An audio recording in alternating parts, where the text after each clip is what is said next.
Digital Maturity Experience, turning ambition into an execution plan. In this episode, Jim Barker, the Chief Revenue Officer at Cooperative Computing, explains why digital transformation needs a clear diagnosis before action begins. You'll learn how the Digital Maturity Experience maps current state, future state, and key barriers, and how leaders can build an execution plan people believe in. I'm your co-host Anthony Pearl, and whether you're just starting your digital journey or looking to accelerate your existing efforts, it's time to get enabled digitally. Jim, let's switch gears a little bit, because I think it's important that we start talking about the strategy beyond, that it's actually going to get people there. It's the execution, because I think the strategy and where people imagine going, we want to get there, but it's actually how you actually plan that, how you actually make that, which is what your specialty really is, and coming into organizations and saying, yes, this is the plan of how you actually get there. How difficult is that process? What's the key to starting it for a business?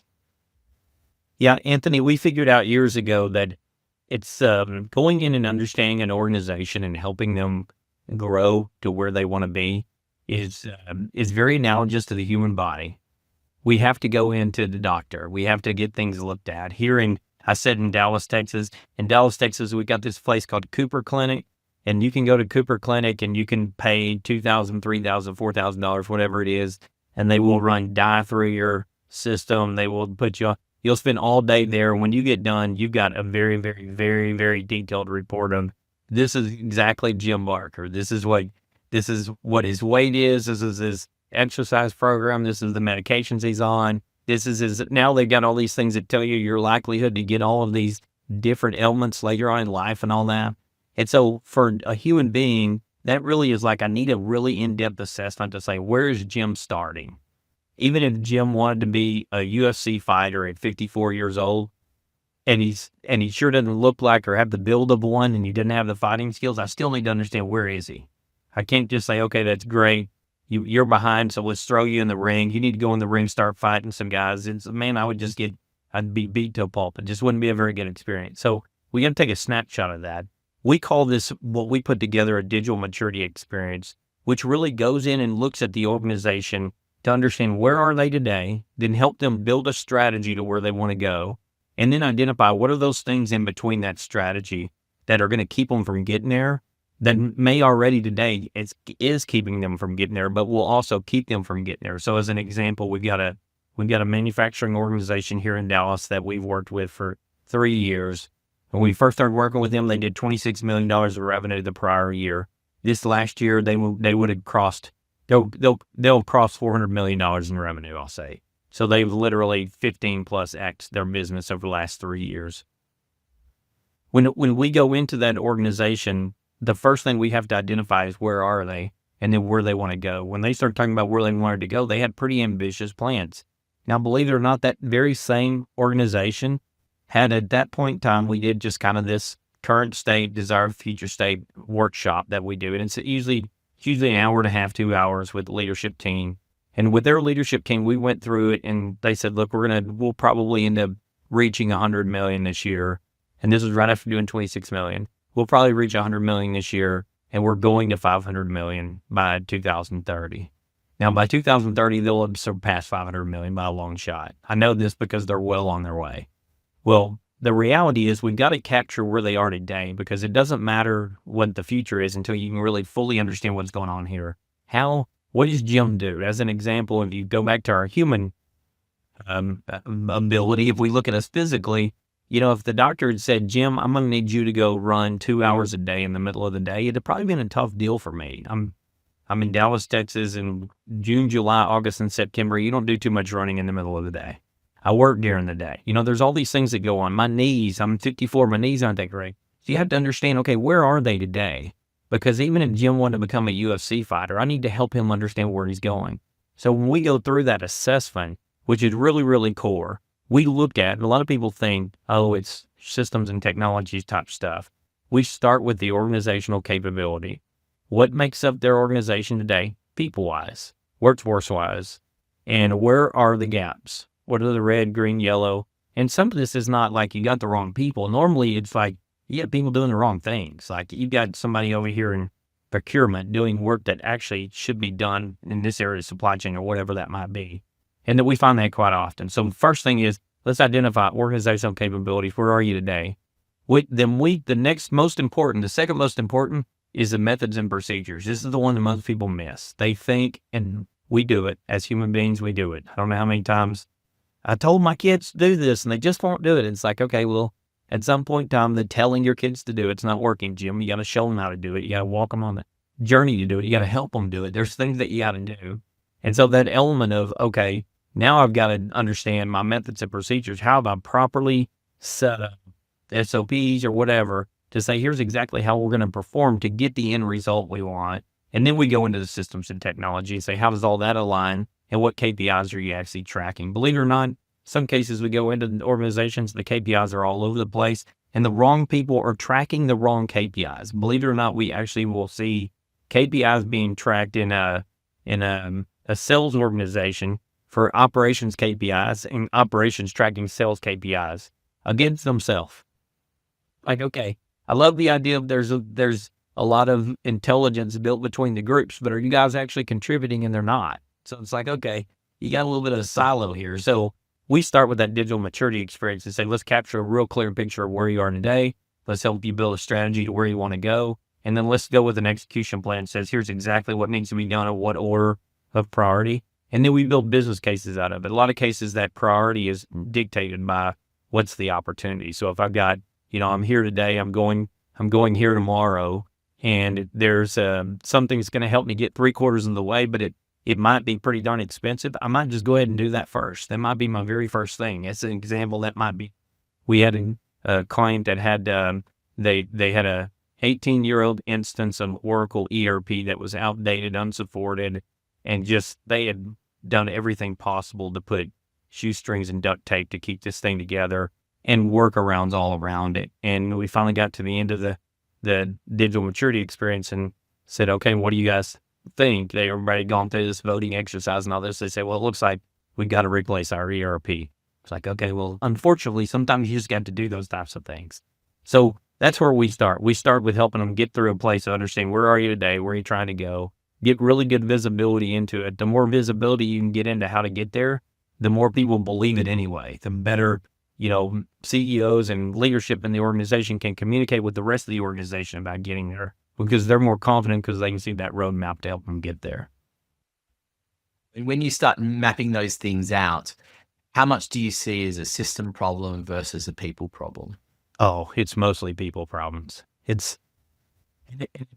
may blame the system, but in most cases it's because, you try to make a system do something it wasn't intended to do, or you didn't deploy the system right, or we deal with a lot of organizations going through mergers and acquisitions. So they've acquired another company. One organization is a service-based company.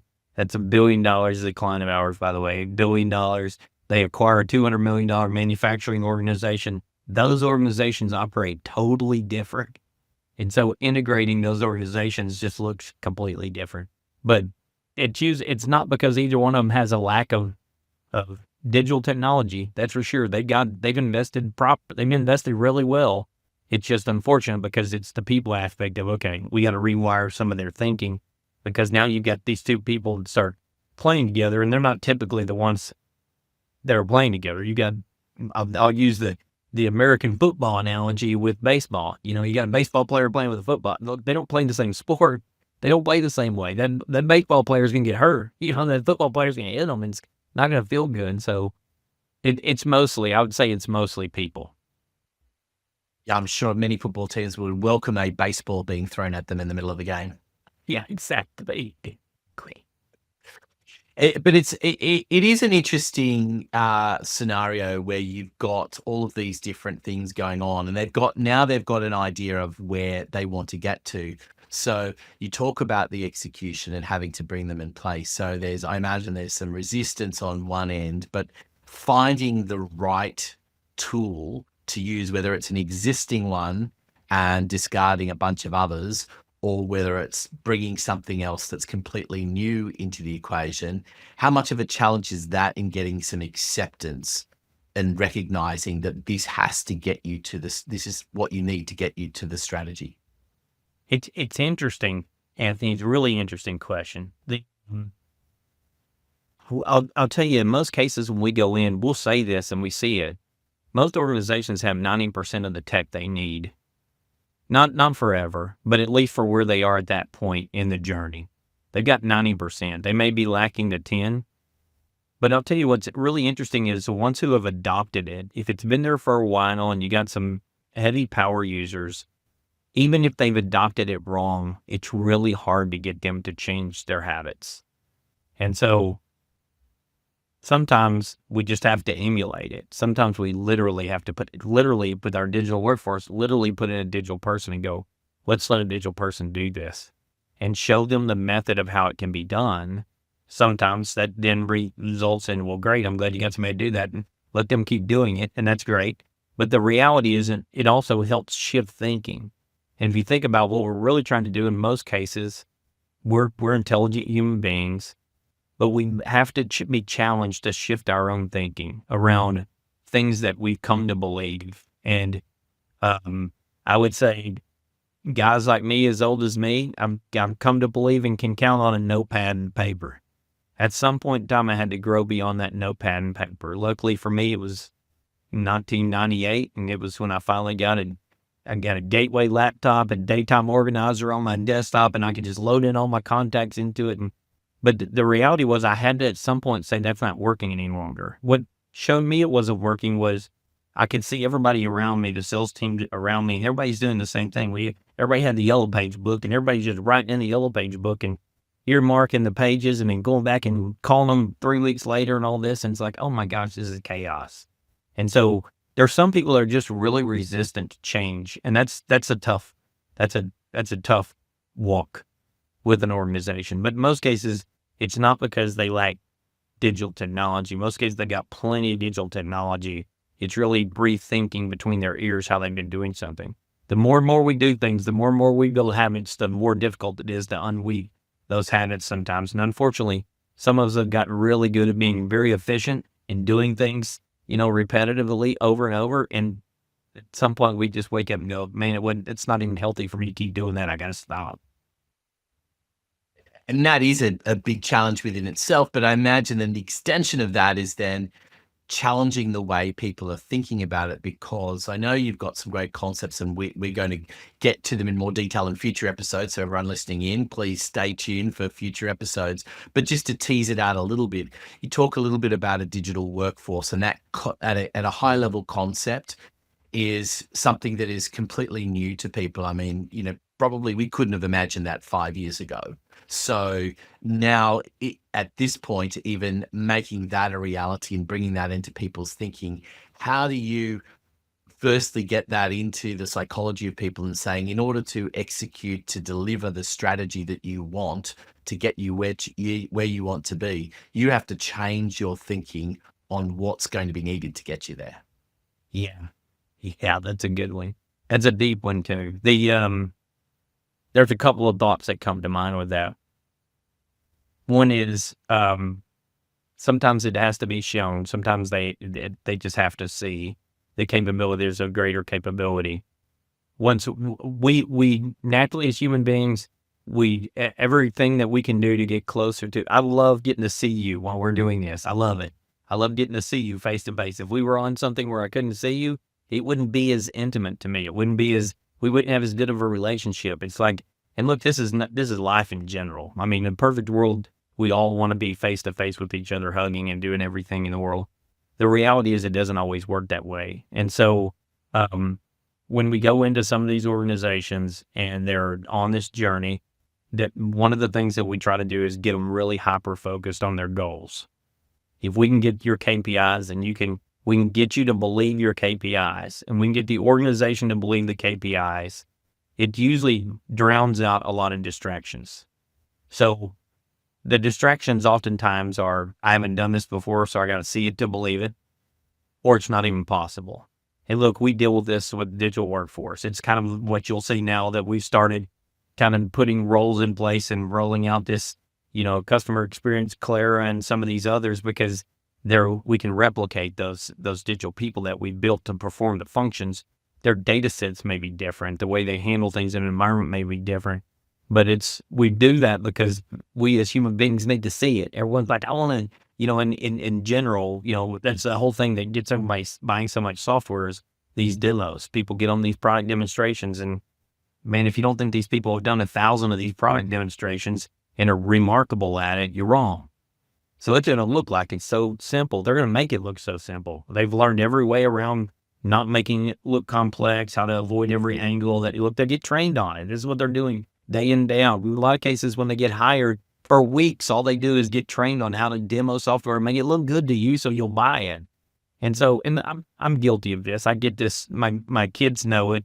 I buy trinkets off of TikTok and stuff all the time. I get these little things. I got my daughters. They're grown now, but growing up, they like monkeys a lot, and they got all these little toys around monkeys. So I got them a little Curious George Stanley cups. I got both of them, and it was a hit. I hit one, it was like a good hit for me. But it's because I probably have 10 other things that I've bought them over the years that they're like, oh my gosh, Dad, are you kidding? And so, but we're kind of like that as people. Sometimes we gravitate to, oh my gosh, if I could see it, that's it. That's what I need. That's the one thing I need to get. And the reality is, until we can properly really map out how does it lay into our ecosystem, how does it allow us to stay hyper-focused on growth and on operating efficiently with data-driven decisions, until we can get really hyper-focused on that, we tend to get distracted. And some of the distraction leads back to these decisions that we make around, the typical decisions that we made. If it looks good and everything, it's got to be great. If it looks good, smells good, it feels good, it's got to be great. Okay, well, that's not always the case. Sometimes those things are prepped really good and they look really good. And by the time you get them, it's not exactly what you were looking for. And when your business is at risk in that process, and it's anything that's not passionately focused on the outcome you're trying to get, then it's just a distraction. Too often people play around with just too many distractions. I think that it's an important point. I mean, we've all done exactly what you've just described, where we've sat in a demonstration and we've sat there and gone, oh, that's really cool. I want to be able to do that. And then the reality of actually implementing it just isn't the same. There are different variables that you have in your business, which mean that the outcomes you're going to get are not going to be the same. And ultimately, the tool sort of sits there, and eventually you might remember to get rid of the subscription, but meanwhile you've forked out a whole lot of money for something that hasn't met the expectations. So how do you, in turn, get that right for businesses when they're coming in and saying, how do you get them to make the right decisions to be able to execute on all of these systems that they need for the business? Design the workflow, make sure the methods and procedures are well documented, set up SOPs. We do a lot around helping people understand that the digital world can help you in so many ways. If you don't have a learning management system, it's usually your best platform for onboarding and training people. And when you can, and a lot of people don't use like a learning management system as much. What I've at least experienced, or at least what we've experienced, is those people are the ones who really lack the documented approach of how you're going to get from point A to point. So it's kind of like, if you're going to go through the work of actually documenting, and it's not, in some cases, it's like we get called in to actually do the documenting. We literally will sit through and go and document out hundreds of workflows and methods and procedures around the organization contract, just so that they have it. So they've got a blueprint to the business. Now, a lot of cases, that's when like private equity or some type of capital's coming into the organization, but they want to know exactly how's it operating. Then once we've got it where it's completely operating, then we optimize it. And the key there with the optimization is adoption. How do we get everyone to adopt it? Some of that adoption has to do with, can they see what the outcome is going to be, which really just takes everyone back to being hyper-focused on where they're headed. So the organization, the collaboration from the leadership team throughout the organization needs to be really solid. Here's where we're headed. Here's what we're trying to do. To get there, it's going to be tough, and we know it, and yet we're all on this journey together, and that's the mountain we're climbing. As we get that done, the rest of it becomes a lot simpler, because the adoption, if you can get the methods and procedures mapped out, now it's questioning some people's thinking around, oftentimes, the very people who created the processes. created the processes without the knowledge they have today. And in some cases without the tools and support system and all that. But they've created those processes coming from a place that they were, and it's really hard to get them to change those habits too. When we can map it out properly and show them a, current state, potential future state, when they can see that, in a lot of cases, they can get bought into it. And so a lot of cases, it's just our team helping map out the flow of, okay, here's what we're suggesting. Here's an idea on potentially changing the method of how you guys are going through that 17-step process to make it 11 and to get hit more on-time deliveries within budget. Well, that's all we have time for in this episode, but next time Jim is going to unpack the digital workforce in more detail and show us what digital people look like when they're doing real work inside a business. You're going to hear the story of Leah, a governed digital employee handling inbound bid requests, supporting sales teams and creating faster customer responses through connected data. We've created a workbook to accompany this episode of the podcast with questions for you to answer, including some key quotes and action steps to follow. Check out the show notes for details and the link to download it. You'll also find there lots of resources and more information from the episode, including how to get in touch with Cooperative Computing. This podcast is produced by my team at podcastdoneforyou.com.au, helping professionals share their expertise through powerful podcast content. If you found value in today's episode, wherever you're tuning in, please like, share, comment, and subscribe so you never miss an episode. And remember, if you want the best from your business, you need to get enabled digitally.